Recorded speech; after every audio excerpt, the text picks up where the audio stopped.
Aryna Sabalenka backs controversial transgender policy and says men are way stronger.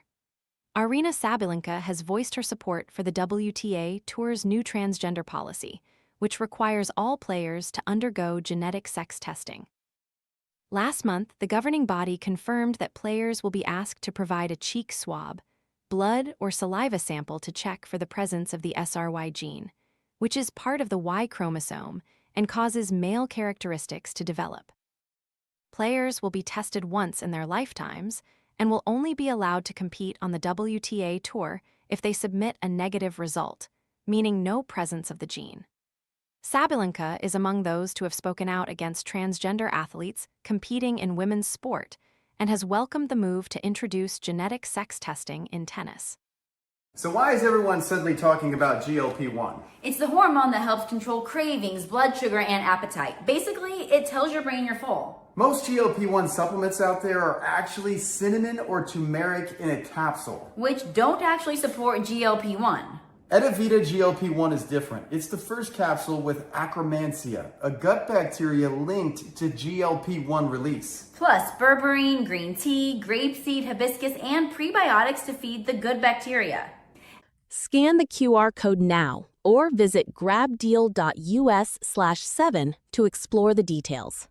She believes it will keep the competition fair, claiming that people who are born male tend to be significantly stronger than biological females. There are no known transgender athletes currently competing on the WTA Tour. Quizzed on the topic, Sabalenka said, "I think it's really important to keep the fairness in our tour. It's obviously, biologically, the men are way stronger than women, so I feel like it would be not really fair for the woman to compete against biological men. I believe it took them a little while to make this decision, and yeah, I support it.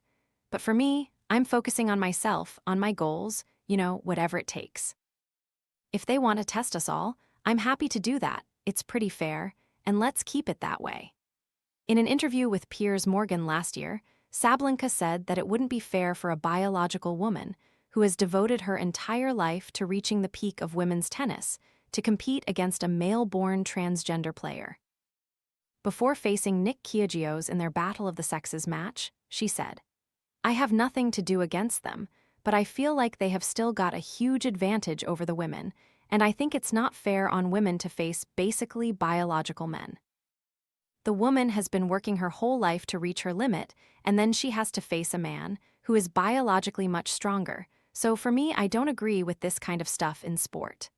The WTA, meanwhile, have said that the introduction of genetic sex testing will promote equal athletic opportunities in women's professional tennis and maintain fair competition for all players participating in WTA tournaments.